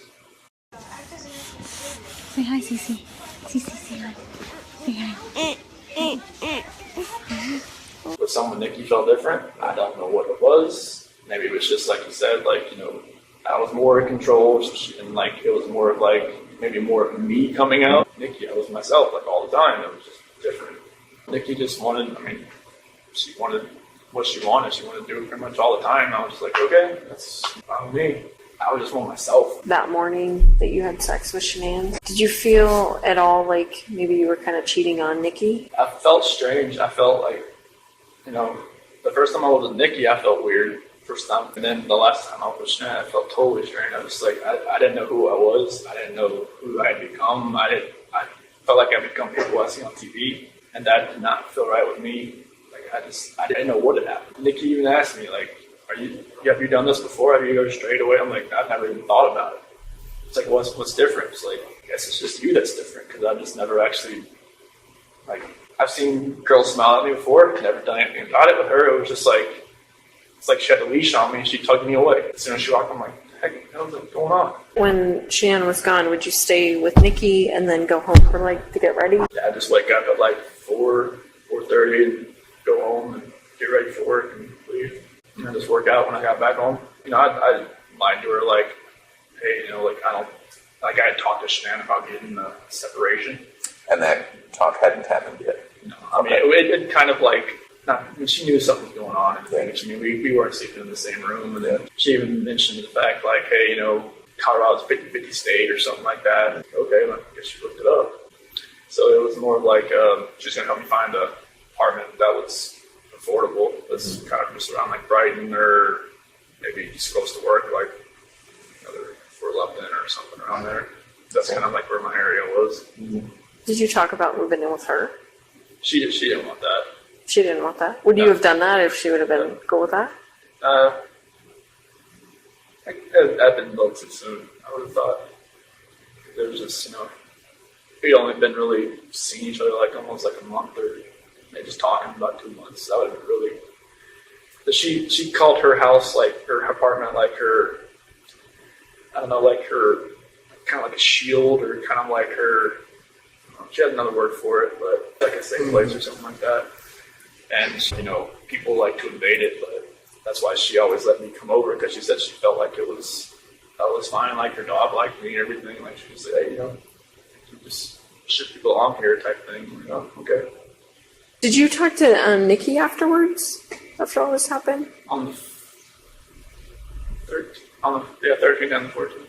It was the 13th. It was kind of like, you know, it was more text and then maybe a phone call, like a phone call, and then she thought maybe Shanann like took off with the kids, like just, you know, because I was telling her I didn't know where they were and all that. And then the 14th, she kind of like, I think she kind of thought something may have happened because they hadn't come back. You know, she kept asking me like some weird questions. Like she kept asking like questions that only I would know, but she was testing if like it was actually me on the phone.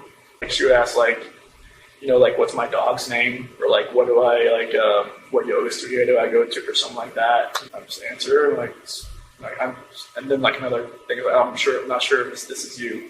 I'm just like, okay. Is this through text or is this through calls? Is it possible she thought you'd been arrested and we were on the phone?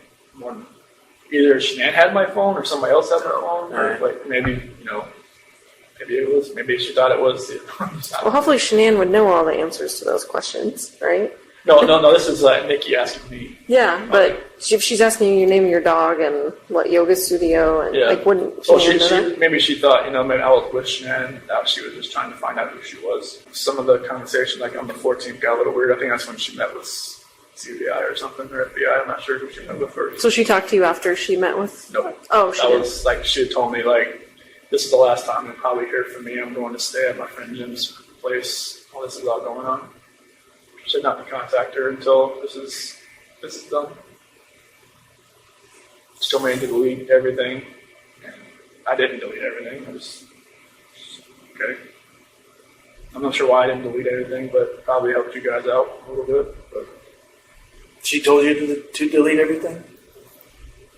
Delete all conversations. Did she tell you why? She just said delete it. There are quite a few people who would tell us, and who do tell us, you need to look into Nikki more, Nikki Kissinger. You know, so the extreme is, she's the one who told Chris to do it. She's the real problem. All the way, that's the extreme side, and then all the way to, well, there were texts where she was infatuated, she was in love, she was saying how good Chris was in the sack, and maybe we should look at her more. You know, what would you say to those people? You know, she had her moments where I had to talk her like off a ledge kind of deal. I guess after the fact, there was like videos of her that she was like recording herself because she was like bipolar or something. I never knew that. I think either my dad told me about that or John Walsh told me about like she made a couple videos like when she was just like, you know, talking to herself, saying that she was bipolar or something like that. But a lot of things was like, when she realized that, okay, like she's the other person in the relationship, that, you know, I'd always put my wife first over her, and that's what kind of made her take a step back a few times. And then like I had to kind of like calm her down. Around July 4th, when I had to leave her house, because she wanted to kind of spend most of the day together before she went to like a baseball game or something. And like when I had to leave, it kind of just made her like kind of take a step back and wonder what she was doing. And I just, you know, told her like, hey, you know, just because of what's going, like, just because I had to leave doesn't mean like, you know, you have to just take a step. I was like comforting her at some point. I don't even know why I was doing it. Maybe I knew I was too far gone at that point. She was in the shower and she said, okay. And then that's like, when I talked about like calm her down, she's on the phone. She said like she didn't want to, like she didn't think it was safe or it was good for us to see each other anymore that day, like the rest of that day, just because of all that. And I'm like, okay, that's fine. And she asked me to come over like later on after she got back from her baseball game. And so you did that? Mm-hmm. I didn't really know it at one point, but I guess she had set up a couple dates with like some eHarmony app or something, and they never showed up. And she'd already made plans with me. I guess she kind of figured out they weren't going to show up. She went, I guess when she went to the baseball game, they never showed up, and there was another one and never showed up either. So she's actively dating other people? I didn't know it until like a couple weeks later. How'd you find out? She told me. It was one conversation where I actually kind of fell asleep on the couch, and then like she had told me like, I'm not sure why she even told me about it, but it was very random, and she could tell that it kind of like took me back a little bit, because I figured she would have told me that if she was actively still like looking around. I mean, she didn't have to tell me, but I figured she. Do you think she told you though so that it would hurry you up and make a decision? You're making a decision? It might have been. But, you know, she never had anybody that actually tried to like fix things as far as like, you know, hey, like I like where we're at as far as like the relationship goes, and actually like I did stuff for her around the house, around her little apartment, and like nobody's ever done that, and she just thought I was different. And she would get worked up about nothing. She came to my house once because I think it was like July 4th. I didn't have to work that day. So I didn't like get up at like, you know, 4 o'clock and go home. Mm-hmm. And Shanann called me like 10 times in a row. And I didn't hear it because I was asleep. And I was just like, and she was pissed. Shanann was pissed. And like I called her outside, like, where are you at? Like, what? Like, I was like, I didn't have to work today. It's like, you called me at like, you know, 5:30. It's like, well, kids want to talk to you at 7:30. I'm like I was sleeping. She's like, and she just like, you know, screw you, like, you know, like, I don't know where you're at. And I went back inside, so I'm like, I gotta go. And she was just like, okay, are you coming back? I'm like, probably not. Were you at Nikki's place when Yeah. Shanann called you? Yeah. Okay, and so you were sleeping in her bed? Yeah, because I wasn't going to work that day, because I didn't have to that day. Okay. The first holiday I ever had off. And, you know, Shanann was pissed, and, you know, it kind of pissed Nikki off too that I left, but I think that's when I called Nikki later, and she was like, you know, like, she kind of realized that, you know, she'd always be like, you know, the second, she said second fiddle, sure. And because that's how I probably would come back that day. Just, you know, I don't want to be anywhere else when Shanann calls. She was already pissed. She said she would go on like websites and look at like, well, a mistress trying to do a relationship. She's like, I just want to see what other people have experienced. This whole relationship contributed to it, sure, but she didn't want me. She never knew if she wanted to have kids, but she said that, you know, at one point she said, I'd like to give you a son. Did she know Shanann was pregnant? No. Was Shanann checking your phone or? She always had my phone. And I just text her with my work phone. And like when Shanann and kids went to North Carolina, she used my personal phone. And she just told me like to put pictures in an app. If I never met Nikki, would I ever have, you know, thought our relationship was bad? I would not. You know, that's one thing I always thought about. Like, even Nikki asked me, like, if, you know, she said, I don't want you to leave your wife just because of me. I'm just like, what do you mean? She said, well, just if you met me, like, would you have known? I'm like, nope. So I never thought I would have strayed away from her at all. How about your Facebook account? You deleted that at some point. When did you do that? And why? I think it was probably August 8th. That's when Nikki told me she told her friends about me, and I just figured, they probably looked me up on Facebook and see that she was pregnant. If Nikki already knew probably already, but that's the reason why I did that. Just as awkward as the prison interview started with Tammy saying, "You look different," it awkwardly ends with Chris telling them, after hours of giving the most awful details, he tells them, "Have a safe flight." Good to see you guys. Good to see you. Take care of yourself, okay? Thank you. Thank you. Have a safe flight. Thank you. When the prison interview was made public, Agent Tammy had gone on numerous networks to talk about the case. She stated that she believed the prison interview's confession because it was more horrible. By that logic, maybe we should believe Chris's third confession that he told the author Sherilyn Cadle, because that was probably the worst of the three confessions. To this day, I don't think that we know the truth. We've already seen a few women who have come forward in the mainstream media about their friendship and relationship with Chris Watts since he's been in prison. We've also heard from numerous inmates, all of which who have alluded to there being more to this story than we all know. One of the women who used to talk to Chris got in touch with a private investigator. That phone call was recorded. I just want to get out of here. I knew the shock and the trauma was there in my mind. I didn't know how to process it. Every question that they asked me, I was just agreeing with them and just going along with what they said, because, well, I guess we had to tell them something. And even when they came here to prison and interrogated me, they were in the street clothes acting like they were just talking to me, when in retrospect they were actually interrogating me again.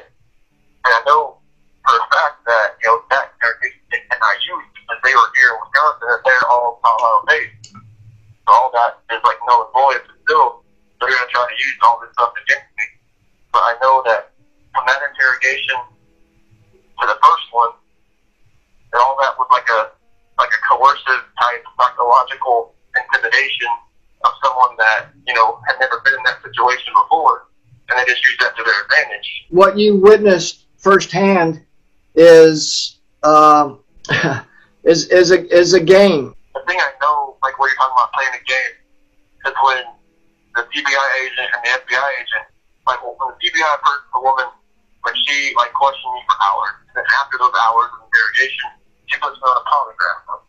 And then I'm exhausted at this point. And then after that, I'm sitting in there alone, and I hear them outside the door. The FBI agent comes up to, "Oh, how did you do?" And she said, "Oh, he did pretty good, but I think we get some more out of him." And they come in with this game face and saying, "Okay, you lied." I'm thinking to myself, wait, I thought she just said it pretty good. And I didn't question about it. I just believe what she said, and they said I made it. But I know for a fact she said, you did pretty good, but I think we get some more out of him. I'll only think about this stuff way after it happened. All right, Chris. Wow. Chris, that's a little game, and I can tell you for a fact that they did not administer the polygraph in the proper way. You should have been on the top of your game, mentally, physically, spiritually, when they gave you that polygraph. You should have had a good night's rest. You should have before they gave you that polygraph. So I don't trust the polygraph. If it's true what Chris says about hearing Tammy say that he did good on the polygraph, is that why he eats pizza after the polygraph? Do you like that kind of stuff? I like anything. Is that why he ends up showing Tammy pictures of the girls? Because he thought he did good on the polygraph? That's my favorite And you picture. did. This is my Oh, let me see. favorite picture. Oh my god. They're adorable.